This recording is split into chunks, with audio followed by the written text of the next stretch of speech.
उनको लगा कि ये सब मर चुके हैं, तो उनका एक जो पाकिस्तानी जो कमांडर था उसने अपने जवानों को आदेश दिया कि इनको रीचेक करो, इनमें से कोई जिंदा तो नहीं है। तो उनके पाकिस्तान के 2 सैनिक आए, आकर के हमारे जवानों के शरीर के अंदर गोलियां दागने लगे। तो मैं बेहोश था, लेकिन इतना बेहोश नहीं था कि उनको सुन ना सकूं या देख ना सकूं। तो जब मेरे सामने वाले साथी को जो सीने में आकर 4-4, 5-5 जो राउंड के ब्रस्ट मारे, डेड बॉडी ऐसे उछलती थी ऊपर की तरफ, सामने वाले को मारा, बगल वाले को मारा, मैं भी इस तरह से ऐसे पड़ा हुआ था। उसने फर्स्ट में यहां पर ब्रस्ट मारा, फिर मेरे पैर में 2 जगह पे मारा। उसको मैं देख रहा हूं कि धुआं निकल रहा है, लेकिन उस गोली की पीड़ा को चुपचाप पड़ा सहता रहा और उनको यकीन हो गया कि इनमें से कोई जिंदा नहीं। फिर बहुत गालियां दी, बूट की ठोकरें मारी। फिर काफी देर के बाद में उनका जो कमांडर था उसने बोला कि इनके वेपन उठा लो, और नीचे जो हिंदुस्तान का पोस्ट है उसके ऊपर दूसरे जो उनके साथी थे उनको सूचना दिया, उसके ऊपर हमला कर दो।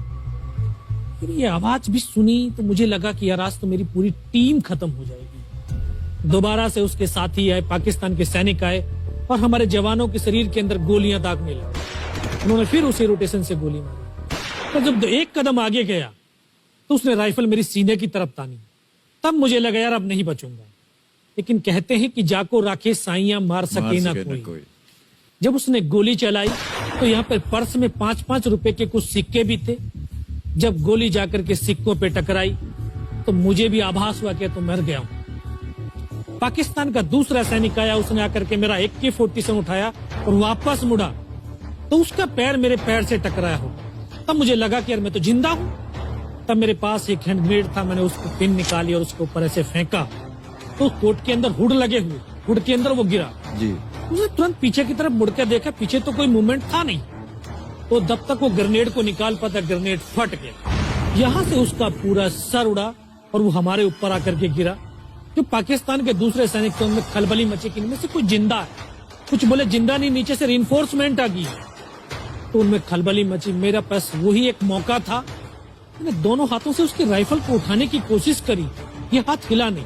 एक हाथ से राइफल उठाई, वहां से ब्रस्ट फायरिंग किया, 4-5 पाकिस्तानी सैनिकों को मौत की नींद सुला दी। फिर बाएं हाथ से पलटा खाया, दूसरे पत्थर से 3-4 जगह से फायरिंग किया। तो जो उनका मोमेंटम था, जो हौसले थे, परस्त हो चुके थे, वो भाग खड़े। 2-3 मीटर गया, जाके देखता हूँ सामने उनके लंगर चल रहे, उनका लिविंग टेंट बना हुआ, उनके जो हैवी वेपन का डिप्लॉयमेंट था वो सब कुछ वहां पे लगा हुआ। उस समय जहन के अंदर एक ही पागलपन था, अपने साथियों को बचाना। फिर मैं वापस धीरे धीरे रेंगता हुआ अपने साथियों तक आया। फिर मुझे लगा कि इनमें से हो सकता है मेरी तरह कोई साथी होगा, जिंदा होगा। उनको देखा, किसी का सर फटा हुआ था, किसी के फेफड़े निकले हुए थे। बहुत देर बैठकर रोया भी, फिर अपने आप को संभाला। चारों तरफ बर्फ ही बर्फ, पहाड़ी पहाड़। यह भी पता नहीं कि हिंदुस्तान किधर है, पाकिस्तान किधर है। 2.5 साल की सर्विस, 19 साल की उम्र, न उम्र का तजुर्बा न सर्विस का अनुभव। जाऊं तो जाऊं कहां। मैं बहुत 500 मीटर लगभग नीचे रोल करता हुआ आया और अपने साथियों जो नहीं चढ़ पा रहे थे दुश्मन की भारी फायरिंग की वजह से, वहां तक पहुंचा। फिर उनको उन्होंने मुझे पकड़ा, वो फर्स्ट एड दिया। फिर वहां से जो हमारे कमांडिंग ऑफिसर कर्नल कुशाचंद ठाकुर, फिर उनको सूचना दिया। तो ये लगभग 1:30-2 बजे का समय था। वहां से फिर कमांडिंग ऑफिसर तक मुझे ले जाया गया। फर्स्ट एड तो हुआ, लेकिन ब्लड इतना निकल चुका था कि दिखाई देना बिल्कुल बंद हो गया था। जब उनके पास पहुंचा तो उन्होंने बोला, बेटा मेरे को पहचानता मैं कौन हूं?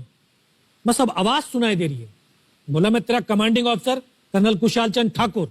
मैं, जय हिंद साहब, बहुत तेज सर्दी लग रही है। तो उनका जो लिविंग टेंट था उसमें के अंदर लेटाया, 3-4 स्टॉप जलवाए, थोड़ी सी गर्मी महसूस हुई। मैं, साहब थोड़ा सा पानी पिला दो।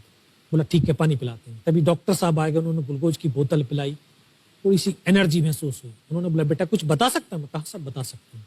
तो उनको बताया कि सर ऊपर ये घटनाक्रम हुआ है और ये वहां की इंफॉर्मेशन है। तो लास्ट में उन्होंने बोला कि बेटा जवान की रिक्वायरमेंट क्या है? मैं कहा, साहब जवान की रिक्वायरमेंट अम्निशन और फील्ड पट्टी की है। बोला, खाने के लिए नहीं चाहिए? सब भूख नहीं लगती। बस इतना कहते कहते तभी डॉक्टर ने कौन सा इंजेक्शन लगाया, फिर मुझे पता नहीं कहां पर। फिर होश आया 3 दिन बाद, देखा ऊपर पंखा चल रहा है। पता चला कि 92 बेस हॉस्पिटल श्रीनगर, और वहीं से मुझे बेस हॉस्पिटल दिल्ली रेफर कर दिया और 16 महीने तक उस हॉस्पिटल में मैं रहा। 16 महीने तक आपका इलाज चलता रहा? जी। और वहीं पर हॉस्पिटल में ही मुझे पता चला कि 15 अगस्त 1999 को जब ये परमवीर चक्र का जो अनाउंसमेंट हुआ तो वो वहां पर ही मुझे पता चला। सर